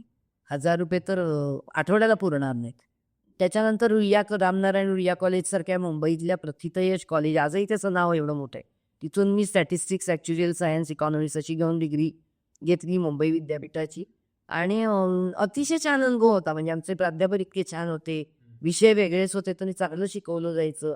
म्हणजे शाळा कॉलेजमध्ये खर्च नव्हताच जास्त आणि गोडी वाटायची शिक्षणाची, म्हणजे जावं वाटायचं. क्लासला कुठलाच क्लास कधीच लावला नाही, कुठल्याही क्लासमधनं मला कोणी शिकवलेलं नाही. शाळा आणि कॉलेजमधनंच शिक्षण पुरेसं मिळालं. तर हा एक अनुभव आहे. आज तुम्ही बघा मुलांना शिकवणीचा वर्ग लावल्याशिवाय काही करता येतं का. खर्च किती आणि ते शिकवणी वर्ग किती. त्याच्यानंतर मग पुढे माझी 12 वर्ष बँकेत नोकरी होती. त्यावेळेस असं शिक्षण नव्हतं. अर्थात बँकेने मला पाठवून मी सेंट्रल लेबर इन्स्टिट्यूट आहे कुठल्याला, तिथलं लेबर लॉचा 3 महिन्याचा डिप्लोमा पण केला. तोही मला अतिशय चांगल्या प्रकारे केला. त्यामुळे लेबर लॉ, लवाद आणि कामगारांचे प्रश्न ह्याच्यामधलं पण ज्ञान प्राप्त झालं. मग 12 वर्षांनी बँक सोडल्यावर मी तोपर्यंत पुण्यात पण आले होते. मग मी MSW कर्वे इन्स्टिट्यूट पुणे विद्यापीठाचं केलं. पण तेव्हाची कर्वे इन्स्टिट्यूट आणि आजची ह्याच्यापैकी खूप फरक पडला. तेव्हाची कर्वे इन्स्टिट्यूटमधले जे प्राध्यापक होते त्याच्यापैकी भरपूर सारे समाजवादी विचारांचे होते. त्यांना खरोखर म्हणजे मी तर त्यात खूप मोठी विद्यार्थिनी होते, म्हणजे ते माझ्या वयाचेच होते. त्यामुळे मला विद्यार्थिनीपेक्षा मैत्रिणीसारखाच दर्जा मिळाला. पण माझ्या वर्गात 20-21 वर्षाची ग्रामीण भागातून आलेली मुलं होती. मी त्यांना माझ्या नोट्स द्यायचे, ती पास व्हावी म्हणून ती सगळी माझ्याकडे येऊन तुझ्या नोट्स दे, म्हणजे आमचं अशा पद्धतीने मी मदत करत असायचे. आणि सगळे प्राध्यापक त्यांना खूप मदत करायचे. म्हणजे त्यांची जी धडपड असते ग्रामीण भागातल्या विद्यार्थ्यांची, त्याच्यातून त्यांना पुढे आणण्यासाठी आम्हाला सगळ्यांना तळमळ वाटायची. आजचं ते चित्र पूर्ण तीच इन्स्टिट्यूट आहे. म्हणजे सार्वत्रिक चित्र आहे. अगदी म्हणजे पण आता काही कोणाला पडलेलं नाही, तो येऊ दे, कष्ट करू दे, ती पोरगी काय त्यांचं डिग्री घेतात, बाहेर जातात. नाही आहे ती इन्व्हॉल्वमेंटच नाही आहे, प्राध्यापकांची नाही आहे, मॅनेजमेंटची नाही आहे. आणि PhDच्या वेळेसचा ते तुम्ही म्हणजे 20 वर्षापूर्वी केलं मी खूपच मोठी विद्यार्थिनी होते. तिथले निगेटिव्ह अनुभव की मी दुसऱ्या लोकांच्या PhDच्या रट्ट्यावरती पाय ठेवून शिडीसारखे वर चढताना ती बघितले विद्यापीठातले कर्मचारी. आणि मग मनाशी म्हणायचे ते माझे थिसीस तिकडे पडलेला असेल आणि त्याच्यावर बुटाचे पाय घेऊन चढणार एक दिवशी. पण मी म्हटलं मला माझ्या कामासाठी हा अभ्यास करणं गरजेचं आहे. मी जेवढी मोटिवेटेड होते ते पूर्ण करू शकले. आत्ता काल परवा मी पेपरमध्ये बातमी वाचली, रिसर्च क्षेत्रात इतकी घट आहे, कोणी PhD करायलाच पुढे होत नाहीये. केवढी निराशा आहे, केवढी माघार आहे, केवढी म्हणजे मागे मागे चाललोय आपण शिक्षण क्षेत्र. आणि इन्स्टिट्यूटमध्ये प्राध्यापकांमध्ये ती त्या प्रकारची गुंतवणूक दिसून येत नाही. आत्ता एक शेवटचं सांगते, म्हणजे मी जिथे जिथे जाते त्याच्यात हा, शिकू. NIBMI किंवा NIA national insurance academy, NIBM तिथे खूप रेग्युलरली आता जात नाही, पण मायक्रो फायनान्स, मायक्रो इन्शुरन्स याच्यावरती शिकवलेले असतात. ते प्रोफेशनल कोर्सेस असतात आणि तिथे भरपूर बँक मॅनेजर्स किंवा इन्शुरन्स मॅनेजर्सच येतात. त्यामुळे तिथलं वातावरण आपण शिक्षण क्षेत्राची तुलना नाही करू शकत. ते एक शॉर्ट टर्म ट्रेनिंग असतं. पण टाटा इन्स्टिट्यूट सारखी संस्था आहे किंवा कर्वे इन्स्टिट्यूट सारखी, ह्यांचे विद्यार्थी आमच्याकडे येतात. किंवा याच्या MBAची कॉलेजेस आहेत, आपलं SP जैन आहे, नर्सिंग होमची आहे, त्यांचे विद्यार्थी येतात, फॉरेनहून येतात. आणि 20 वर्षाचा विद्यार्थी आमच्याकडे प्रशिक्षण किंवा फील्ड ट्रेनिंग करता येत आहेत ना, त्याच्यातही बदल झालेला दिसून येतोय. म्हणजे आता टाटा इन्स्टिट्यूटमध्ये इतके डेडिकेटेड प्राध्यापक आहेत आजही, पण प्रचंड प्रमाणात त्याच्यामध्ये राजकीय हस्तक्षेप सुरू आहे. प्रचंड प्रमाणात त्या इन्स्टिट्यूटवर एक प्रकारचा कब्जा करणं किंवा त्यांना विशिष्ट प्रकारचे कार्यक्रम विशिष्टच पद्धतीने घ्यायला लावणं आणि फील्डवर प्लेसमेंटबद्दल पूर्णपणे अनास्था. म्हणजे जी काही तुम्ही एखादी प्रोफेशनल डिग्री असते, MSW किंवा MBA, ते नुसतं डिग्रीने नाही ना, त्यांना ॲक्च्युली अशा की संस्थांवर अनुभव, एक्सपोजर मिळालं पाहिजे. त्याबद्दल धोरणात्मक अनास्था ही इतकी वाढली आहे की ह्या शिक्षण क्षेत्राबद्दलचं एकूणच ही जी मागे मागे जी वाटचाल चालली मला चिंताजनक वाटतं. आणि ह्याच्यात धोरणात्मक बदल हवे. अगदी म्हणजे मी एक जरा परखड मत सांगेन, जर राजकीय नेते म्हणून आपण गणेशोत्सव मंडळांचे नेते आणि दहीहंडीचे नेते जर निवडले तर देशाचं काय होईल ते चाललंय. हे नेते कुठून यायला पाहिजे, कुठल्या प्रकारच्या एक्सपोजरमधून यायला पाहिजे, तर त्यांना स्वतःला शिक्षण आणि त्या शिक्षणाबद्दल आज जाण असेल हं? तरच त्यांना आस्थाच नाही आहे. रँकिंग घसरलं ते मुद्दा फार तुम्ही महत्त्वाचा पकडला. कारण ओव्हरऑल दर्जा विद्यापीठाचंच नाही, सगळीकडेच शिक्षण क्षेत्रामधलं अचिव्हमेंट रँकिंग घसरली. आता आपण मुलाखतीच्या शेवटाच्या काही प्रश्नांकडे आलोय. त्याच्यामध्ये एक तुम्ही खूप तळमळीने आणि कळकळीनं मुद्दा तुमच्या पुस्तकात मांडला आणि त्याच्यामध्ये खूप जाणवलं तो मुद्दा की समाजामध्ये जे पसरलेली अंधश्रद्धा आहे त्याच्यामध्ये तुम्ही खूप ओपनली व्यक्त झाला. तर ते चित्र बदलत का नाही? अंधश्रद्धा आधुनिक तंत्रज्ञान विज्ञानाच्या प्रसाराबरोबर वाढतच चाललं किंवा त्याच्यामुळं होणारे बळी, त्याच्यामुळे होणारं शोषण वाढतच चाललं. काही कायदे झाले, काही चळवळी होतात, पण तरीसुद्धा ज्या प्रमाणावर ते व्हायला पाहिजे आधुनिकीकरणाबरोबर कमी व्हायला पाहिजे अंधश्रद्धा, ते होत नाही. तर त्याच्यावर तुझं काय वाटतं? त्याला आता सध्या राजकीय अधिष्ठान लाभलेलं आहे आपल्याच्या काळात. आणि जर डॉक्टर नरेंद्र दाभोलकरांसारख्यांचा खून केला जातो आणि त्यांचा खुनी शोधण्यामध्ये इतक्या अडचणी येतात, त्यांच्या मागोमाग कॉम्रेड पानसरे असो, गौरी लंकेश, डॉक्टर कलबुर्गी, हे लागोपाठ आपण झालेले खून बघितले आणि ते केवळ अंधश्रद्धेच्या विरुद्ध बोलत होते. यासाठी त्यांना ओपनली चॅलेंज करून केले गेलेले खून आहे. आणि त्यामुळे या अंधश्रद्धेला मोठं राजकीय अधिष्ठान लाभलेले असं मी म्हणेन. हे कदाचित मत काहींना पटणार नाही. आणि मला स्वतः म्हणजे मी अंधश्रद्धा निर्मूलनाची मला प्रत्यक्ष अन्नपूर्णाच्या कार्यामुळे सगळीकडेच खूप सहभाग नाही घेता आला, पण मी आजही दरवर्षी डॉक्टर नरेंद्र दाभोलकरांच्या नावाने जे 20 ऑगस्टला मार्क निघतो, शक्य असेल त्या मी जाते. डॉक्टर हमीद मुक्ता यांच्याशी संपर्कात असते, अविनाश पाटील सुद्धा. आणि मला तो प्रश्न खूप कळकळीचा वाटतो. आणि एवढे मोठे कायदे डॉक्टर दाभोलकरांनी पास करून घेतले. पण कसं आहे ना, तुम्ही सरकारी पातळीवरच जर तुम्ही आता मनुस्मृती शिकवायला निघालाय किंवा तुम्ही जर का दार्याचा सिद्धांत अभ्यासी त्याकडे मग डार्विनचा सिद्धांत कुठे राहिला आणि आपण आलोय कुठे? आणि आत्ता आपण जर विद्यापीठांमध्ये होम हवनापर्यंत गेलो आणि राष्ट्रपती आदिवासी किंवा दलित असतील तर त्यांना अमुक एका पूजेला तिकडे बसवलं जात नाही, या पद्धतीची जर सरकारी पातळीवरून जर का तुम्ही समाजातल्या अंधश्रद्धा, रूढी, जातपात या सगळ्याला तुम्ही आता बढावाच देताय, असं चित्र आहे. अशी कशी दूर होणार अंधश्रद्धा? त्याच्यामुळे मी तर संपूर्णपणे अशिक्षित महिलांच्यात आयुष्यावर काम केलं आणि मी त्यांच्यात नेहमीच मी अंधश्रद्धा दूर करण्याबद्दल जेवढं काही मला पसरवता आलं तेवढं पसरवलं. मी उदाहरण सांगते की अन्नपूर्णाचं मी काम 8x8च्या खोलीत घरात सुरू करू. पहिलं ऑफिस घेतलं ते स्लममध्ये घेतलं होतं कर्वेनगरला. येतो सगळा प्रवास या. नंतर शुभम इथे हायवेला एक बिल्डिंग घेतली, ती कमी पडली, ही घेतली. एकाही बिल्डिंगमध्ये आम्ही वास्तू शांती केलेली नाही, कधीच केली नाही. मी सांगून करत नाही, पहिली जेव्हा कर्वेनगरची जागा घेतली तेव्हा आमच्या तेव्हाच्या महिला खूप प्रेमाने मला म्हणाल्या की ताई आपण वास्तुशांत तुमच्या हाताने करायची. म्हणजे त्यांची महिला सक्षमीकरणाची वाढलेली हे तेवढी होती की पुरुष नको ताई तिच्या करायचं.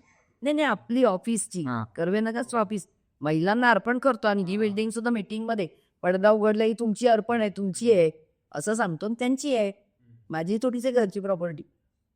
तर ते कर्वेनगरचं तेव्हा काय आम्हाला असं स्क्रीनवरती वगैरे नाही, पण तेव्हाचे जे काही मेंबर होते 1200-1500 त्यांना बोलवून जे दाखवलं त्यामध्ये आता याची आपण वास्तुशांत करायची, पण म्हणजे पुरुषाच्या आकाराने नाही, तुमच्या म्हणजे त्यांची महिला सक्षमीकरणाची अल्टिमेट भावना कुठे की ताई बाई असून ताईंच्या हाताने ती जेवण मला करायचीच नाही.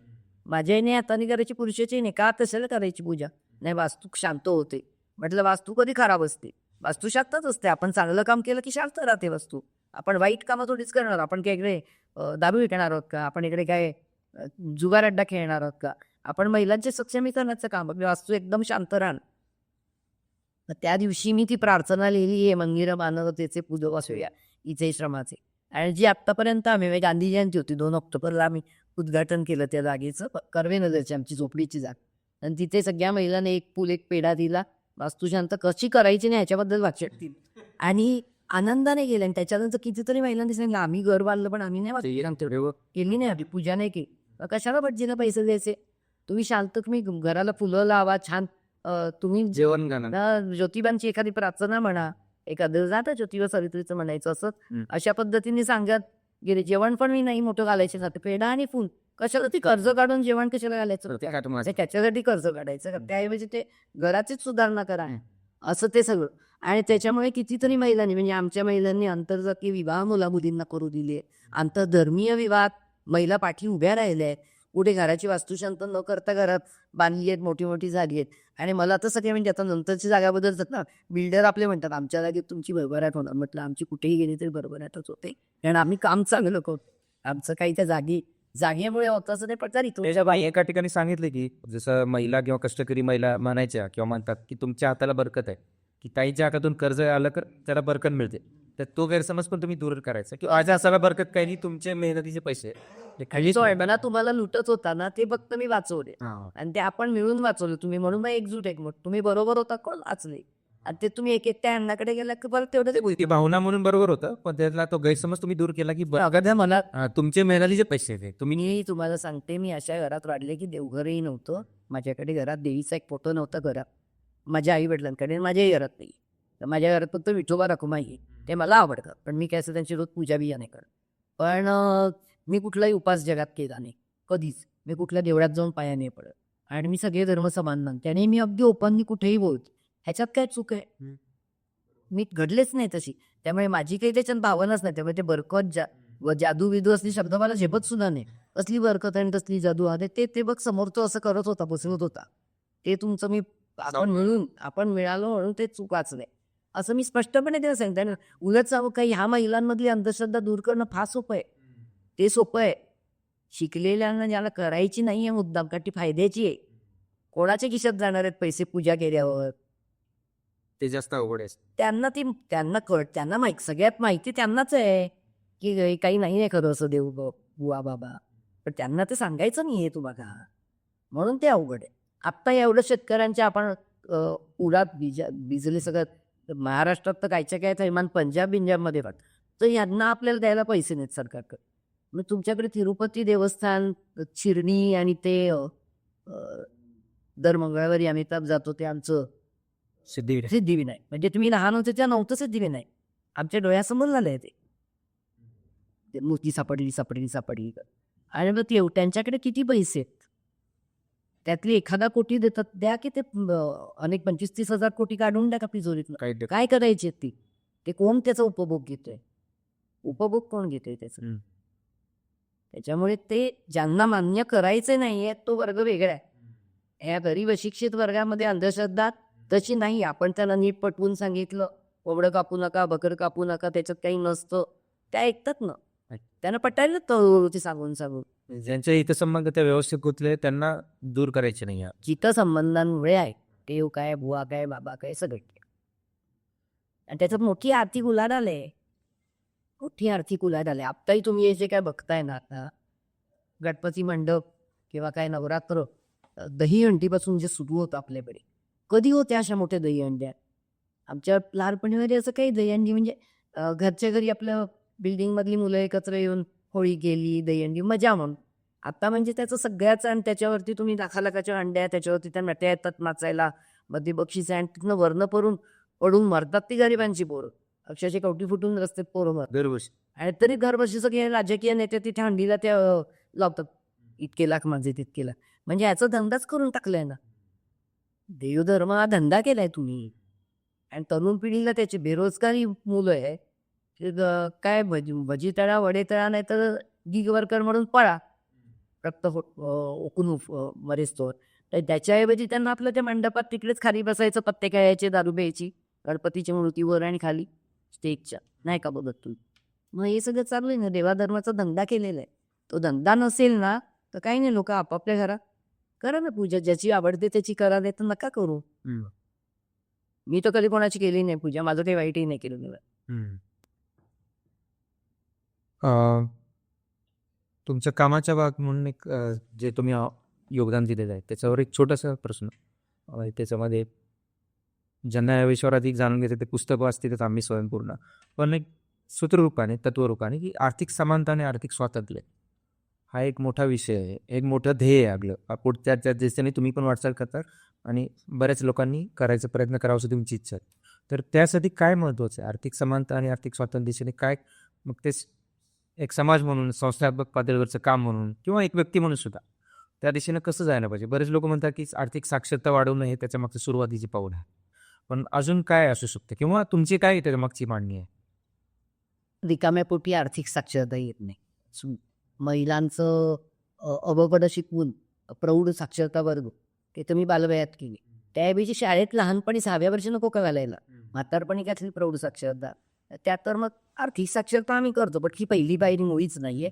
पहिली पायरी आहे त्याला भांडवलाचा सतत पुरवठा, ज्याच्या माध्यमातून त्यांचा रोजगार वाढेल. भांडवल आणि मी तर हे केवळ एक मॉडेल उभं करून दाखवले. आज भारतामध्ये मायक्रो फायनान्स इंडस्ट्री म्हणून एक 250-300 संस्था काम करत आहे.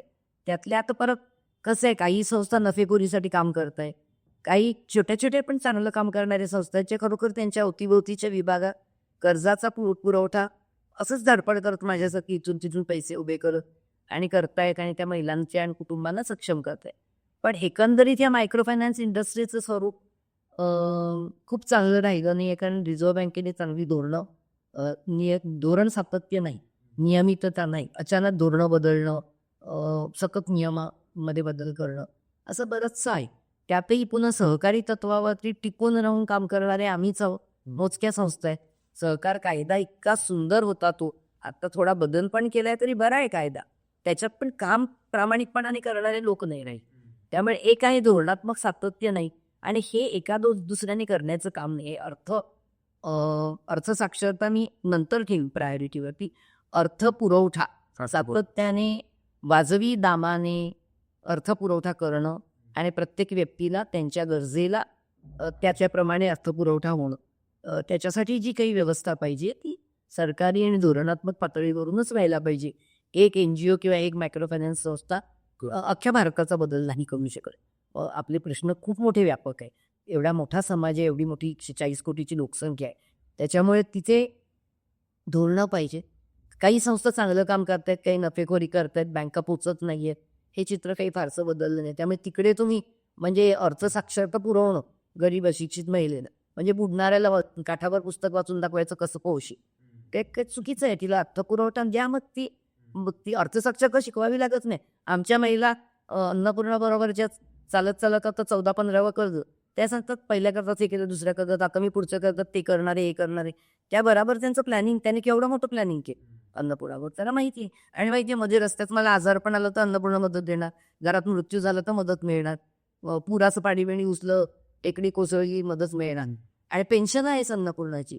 मग त्याबरोबर चालल्या रस्ता, आणि बाकी आम्ही त्याला देतो अर्थसाक्षरता, पण मेन ते नाही, भांडवल पुरवठा पहिला मेन आहे. तो एक गैरसमज दूर करायला पाहिजे की आर्थिक साक्षरता त्यातला पहिली पायरी किंवा मुख्य पायरी आहे, त्याच्या जोडीला बरेच गोष्टी केल्या पाहिजे इंटरव्हेन्स. एक थोडं तुमचं एक वैयक्तिक मला विचारायचं होते की एवढ्या सगळ्या धावपळीमध्ये मागच्या 30-40 वर्षामध्ये वेगवेगळ्या पातळीवर तुम्ही काम केलं. तुम्ही धोरणात्मक पातळीवर काम केलं, तुम्ही संघटक पातळीवर काम केलं. बरीचशी वैयक्तिक आयुष्य तुमची दगदग पण झाली. स्वतःला कधी असं विरंगुळा म्हणून वेळ देता यावा, मग तुम्ही असे काही छंद जोपासले का? किंवा तुम्हाला काही आवडी-निवडी तशा आहेत का? म्हणजे वाचनाच्या पलीकडे म्हणते. वाचनाच्या पलीकडे प्रवास तुमचा असंही होतोच. म्हणजे ही ऊर्जा कुठून मिळते? कदाचित आपल्या आयुष्यात आलेले माणसं पण त्याला कारणीभूत असतात. ते आपल्याला सतत पुढं पुश करत असतात. पण काही असे छंद जोपासता का? विरंगुळा म्हणून काय करता? ते एक रिएनर्जाइज होणं सतत आवश्यक असतं. किंवा विशेषतः मी प्रश्न का विचारते की सामाजिक क्षेत्रातली काम करणारी कार्यकर्ते जे कोणी तुमची मुलाखत पाहत असतील, तर त्यांच्यासाठी आजकाल मानसिक आरोग्य हा खूप मोठा प्रश्न बनून राहिलेला आहे. त्यांनी स्वतःच्या मानसिक आरोग्याची खूप काळजी जास्त करणं आवश्यक आहे. तर त्या माध्यमातून सुद्धा तुम्ही काय सांगाल त्या कार्यकर्त्यांना, त्या लोकांना, की कसं स्वतःला हे करावं, एनर्जाइज ठेवावं? मी छंद आणि विरंगुळा जर म्हटला ना, तर आता माझ्या आयुष्यात विरंगुळ्याला वेळच इतका कमी राहिलेला आहे मागच्या खूपच वर्ष. हे ज्या ज्या क्षेत्रात मी उतरले आणि हे फायनान्सचं क्षेत्र आहे आणि ते गरीब लोकांच्या, त्यामुळे धकाधकी खूप झाली. छंद म्हणाल तर मला स्वतः म्हणजे काव्यसंग्रह एक प्रकाशित झालेले, अजून 2 प्रकाशित होतील एवढ्या लिहिलेल्या कविता आहे. त्यामुळे मला मी लेख लिहिते अधूनमधून, ब्लॉग लिहिते, पण फार फार कमी. मला लिखाणाची आवड आहे, मला कवितांची आवड आहे. मी चित्रकला अतिशय चांगली काढत होते. आत्ताही माझ्या घरात माझी पेंटिंग्ज आहेत छोटीशी जुनी लावलेली. आता ते सगळं आता काही नातींबरोबर खेळताना थोडी चित्र काढलीच तर एवढीच. आता तो तसा मला वेळच मिळत नाही. पण हे छंद मी बाजूला मला गायचा छंद होता. मी जय जय महाराष्ट्र माझा मी पट्टीच्या आवाजात गात होते. नाटकाचे प्रयोग केलेले ह्याचे मुलगी झालेलोचे प्रयोग सगळ्या मालिकांच्या सोसायटीत. ज्योती मापसेकर माझी चांगली मैत्रीण आहे. भरपूर गोष्टींची आवड होती. ते छंद बाजूला ठेवावे लागले. नाहीतर मग मला हे नसतं करता आलं. पण मी त्याचं कधी दुःख वाटून घेतलं नाही. मी टी व्ही कधीच बघत नाही. मला टी व्ही बघायला कधीच वेळ मिळत नाही. त्याचंही दुःख वाटून नाही घेतलं. मी काही गोष्टी नक्की करते. एक तर पहिलं मानसिक आरोग्य माझं छान राहतं. याचं कारण मी स्वतः अतिशय सकारात्मक आहे. मी दिवसातलं जे काही निगेटिव्ह असतं ते तिथेच सोडते. उद्याचं पॉझिटिव्ह मला सतत रोज आतूनच मला ऊर्जा येते. माझ्या अजून हे करायचं आहे ते करायचं आहे अशी माझं येत राहते ऊर्जा. दुसरं म्हणजे माझ्या जीवनाचा जोडीदार हा माझा सगळ्यात प्रथम कॉम्रेड आहे, मित्र आहे. त्यामुळे आम्ही रोज संध्याकाळी बसून बोलतो, सगळे विषय बोलतो. कुठे काही आडपडदा नाही ना. त्याला माझ्यापासून आहे, माझा नवरा 73 वर्षाचा, मी 65 वर्षाची. अजिबात आडपडदा नाही आमच्यामध्ये. त्यामुळे आमचा मुलगा सून नाती आम्ही तितकेच मोकळेपणाने एकमेकांसोबत बोलतो वागतो. त्यामुळे तो एक कुटुंबातला मोकळेपणा आणि कुटुंबात जी मानसिक उतरवण होते काही लोकांची आणि वेगवेगळंच चालू असतं काही कुटुंबांमध्ये. आणि हल्ली खूप झालंय तो तुटकपणा. टी व्ही बघत किंवा आपलं आपलं रिकायचे मोबाईलवरती बघत लोक जेवत असतात. तो प्रकार आमच्याकडे नाही आहे. आम्ही एकत्र असतो तेव्हा सगळे एकत्र गप्पा मारतो, मजा करतो. म्हणजे रोजच असं नाही वेळ मिळत, पण प्रवास करतो. मी रोज सकाळी माझा 1 तास व्यायाम असतो आणि त्याच्यामध्ये आता शारीरिक काही व्याधींमुळे फिजिओथेरपी पण करावी लागते. ते व्यायाम, शिवाय योगा, या सगळ्या वेळात माझ्यासोबत गाणी असतात. सकाळी संगीत चालू असतं माझं. वेगवेगळं आहेत ते मी सगळ्या प्रकारचं. आणि त्या नादात माझं चालू असतं सकाळी. सकाळी 1 तास तो स्वयंपाकाच्या सूचनाही चालू असतात. इकडे ऑफिसचेही व्हॉट्सअप चालू असतात. पण तो 1 तास सकाळचा ऊर्जा, गाडी, व्यायाम, शारीरिक व्यायाम त्याचा उपयोग होतो. मी काही मेडिटेशन वगैरे करत नाही. मी काही कुठले नमस्कार, चमत्कार काही करत नाही. सकारात्मक जे आवडतं आणि मला असं वाटतं संगीत हे खूप जास्त सकारात्मक प्रकारचं आहे. मी सगळं ऐकते. मला क्लासिकल आवडतं. मी सवाई गंधर्व वाजवू काय तर किमान एकतरी गाणं ऐकायला जातं. रात्रीचं काय 10 वाजवत 11 वाजवत. नाट्यसंगीत, गझल, जुनं सिने संगीत सगळं माझ्याकडे स्टॉक असतो. जे काय त्या दिवशी मूवी येईल, काय लागेल ते वाजवायचं. नवीन काहीतरी आलेलं असतं. आणि इथल्या अन्नपूर्णा परिवारातल्या लोकांच्या मानसिक आरोग्यासाठी काय करतात? मी असं एक तुम्ही अन्नपूर्णात आता आज तुम्ही आलात, पण ऑफिस बघितलं ना, इथलं किंवा आमचं मुंबई ऑफिस किंवा ब्रांच, तुम्ही जर आमची टीम बघाल खूप काम करतात. आता काय 8 वाजेस्तोवर इतर ऑफिसमध्ये काही कोणी थांबतं का? आमचं तो छान माझी मुलाखत ऐकत बसल्या रिचू ऐकते. पण तुम्ही त्यांच्या चेहऱ्यावर ताण बघणार नाही, रडके चेहरे बघणार नाहीत अन्नपूर्णात. आणि सगळे आनंदाने काम करतात. तर ह्याचं कारण सकारात्मक ऊर्जा म्हणजे हे विचार ते सतत ऐकतच असतात. कामाचं इकडे भरपूर प्रेशर आहे, भरपूर टार्गेट्स आहेत इकडे सगळ्यांना करावीच लागतात. त्याच्याशिवाय एवढा मोठा गाडा चालणारच नाही. की काय 200-250 कोटीची उलाढाल अशी आपोआप माझ्या तोंडच्या वाफेवर नाही चालत. प्रत्येकाला त्याच्यामध्ये वाटा उचलायलाच लागतो आणि काम करतात भरपूर. पण काय आहे माहिती आहे ना, ह्यामध्ये जे काही मी रुजवू शकले, एक म्हणजे पारदर्शकता आहे. इथे काम करताना कोणालाही असं वाटत नाही माझी काहीतरी फसवणूक चालली आहे, मला काही माहिती नाही आहे, जे काय होईल त्याचा फायदा ताईच घेतील किंवा इतर कोण, हे नाही आहे. त्यांना सगळ्यांना माहिती आहे आपल्याला सगळ्याचा वाटा छान आपल्याला मिळतोय.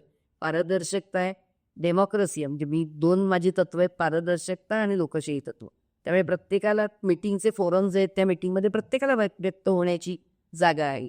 त्यामुळे आमची सगळी टीम सगळ्या विषयावर त्यांची मतं मांडतात. एकत्र आम्ही वार्षिक ट्रिप पण काढतो, त्यावेळेस मजाही करतात. आणि म्हणजे सर्व प्रकारची ज्यांच्या ऊर्जा सकारात्मकपणे वापरली जाते अशी इथे एक यंत्रणा उभी आहे आणि एकत्रित टीमवर्कच्या माध्यमातून ते सगळे एकमेकांना पण चांगले जोडलेले आहे. त्यामुळे सगळ्यांना इथे एक सपोर्ट मिळतो, ऊर्जा मिळते. खबखर्चकांच्या आर्थिक किंवा या विवंचना असतील त्याला सोल्युशन्स आहेत. त्यामुळे छान वातावरण आहे. म्हणजे आमच्याकडे इथे मानसिक आजाराने कोणी त्रस्त काही आमचे सगळे आनंदाने नक्कीच म्हणजे त्या अँगलनी नाही विचारलं मी, पण ते ऊर्जा कशी आहे तेच विचारायची बाबा. ती आतूनच येते. कसं आहे आणि तुम्ही जगाकडे कशा नजरेने बघता. दृष्टिकोन. आणि मी तुम्हाला एक सांगू का म्हणजे सगळ्यात शेवटी हे जरा मजेचं वाटेल, पण माझ्या मनामध्ये साने गुरुजींचं खरा तो एकची धर्म जगाला प्रेम अर्पावे हे इतकं लहानपणे रुजले की ते माझं मी गुणगुणत असते. माझ्या मनात ते सारखं असतं. म्हणजे त्याच्यामुळे मला खूप असा भयंकर राग वगैरे कोणाचा येत नाही. खूपच वेड्यासारखं कोणतरी वागणे तर मी त्यावेळेस पुरतो ओरडते, मग मी नंतर सोडून देते. त्याला विचारायला नाही कळत काय करायचं त्याचं. त्यामुळे असं तो जगाबद्दलचा एक राग असा पोटली असं नाहीच आहे. म्हणजे मी खूप छान जगले. त्यामुळे त्रास कामाचं घ्यायलाच लागतं. तुम्ही जर मोठं ध्येय उचललं तर तुम्हाला त्याचा त्रास काढावा लागेल. पण असं काही मला तो त्रास वाटत नाही आणि छान दिसायचं नाही. या सगळ्या अशा छोट्या छोट्या गोष्टी असतात. मला आत्ताही असं फुलपाखरू वगैरे बघितलं की मजा वाटते, आनंद वाटतो. मी असं माझ्या गच्चीतून असं बघून फोटो काढते कशाचा तरी. ह्या अशा छोट्या छोट्या गोष्टीतला पण आनंद घेता आला पाहिजे ना आपल्याला. सारखंच असं काही संकट उचलल्यासारखं डोक्याचं. तर खूप खूप छान. खूप बरं वाटलं तुम्हाला पुढं आणि छोट्या छोट्या गोष्टीतला आनंद आणि त्याचबरोबर मोठी स्वप्न घेऊन पुढे जाण्याचं धाडस, एक हिंमत बरोबर असावी असंही तुमच्या बोलण्यातून आम्हाला मिळालं. तर मला वाटतं सुरुवातीला मुलाखतीची सुरुवात तुमच्या साने गुरुजी कथामालेपासून झाली होती लहानपणीची. शेवटपर्यंत तुम्ही त्याच पद्धतीने केला. एक खरा तो एकच धर्म जगाला प्रेम अर्पावी. मला वाटतं हेच काम अन्नपूर्णा परिवार करत आहे. सगळ्यांचे संसार सांभाळत आहे, प्रेम देत आहे, मानसिक आरोग्य सांभाळत आहे आणि अनेक आयुष्यांना उभारी देत आहे आणि ते पुढं करत राहील. तुमच्या तब्येतीला पण शुभेच्छा, आमच्या या संस्थेला पण भरभराटीचे शुभेच्छा आणि सगळ्यांनी अन्नपूर्णापासून बऱ्याच गोष्टी शिकण्यासारख्या, अवलंबण्यासारख्या आहेत. त्यासाठी सुद्धा प्रेक्षकांना शुभेच्छा. धन्यवाद. धन्यवाद.